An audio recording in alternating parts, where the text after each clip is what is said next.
L'émission L'Entretien de la chaîne de télévision E-Télé a reçu hier dimanche 11 avril 2021 l'ancien bâtonnier, Jacques Migan.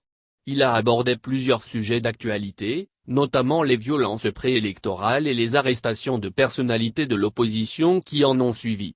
À propos de l'interpellation du candidat recalé à la présidentielle du 11 avril 2021, Joël Aivo, de l'ancien ministre Alexandre Ouin-Tondji et de l'ancien directeur général de la SOGMA, Joseph Tameignon, l'avocat a souhaité que le procureur spécial de la Cour de répression des infractions économiques et du terrorisme, CRIET, fasse des clarifications.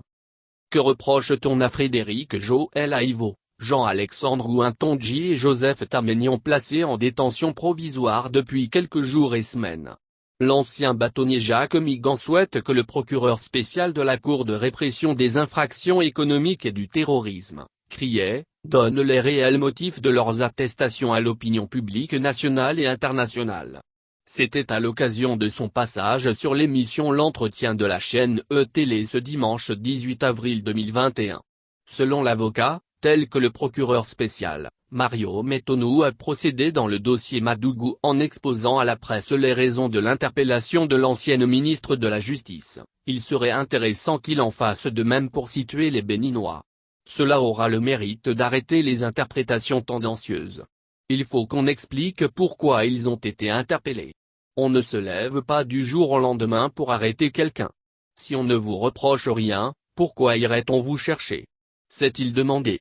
L'invité de la journaliste Angèle Toboula a aussi abordé relative aux violences préélectorales dans lesquelles seraient impliqués des responsables du Parti Les Démocrates. Jacques Migan a dit être favorable à une suspension ou disparition du Parti Les Démocrates dont des responsables sont soupçonnés d'avoir invité à la violence et à l'insurrection lors de la présidentielle du 11 avril 2021. Selon lui, à partir des agissements de certains leaders politiques de cette formation politique ces derniers temps, il y a lieu de prendre des décisions concernant cette formation politique se réclamant de l'opposition. Ce n'est pas un parti qui réclame le dialogue. C'est un parti qui réclame la violence, le trouble et l'insurrection. Il y a des audios de ces responsables qui ont dit, à partir du 6 avril, le mandat du président Patrice Talon est terminé. Nous allons mettre en place un gouvernement transitoire, a-t-il indiqué. Selon lui, force doit rester à la loi dans un État démocratique. Si ce qu'on leur reproche se confirmait, il faudrait suspendre ce parti ou le faire disparaître.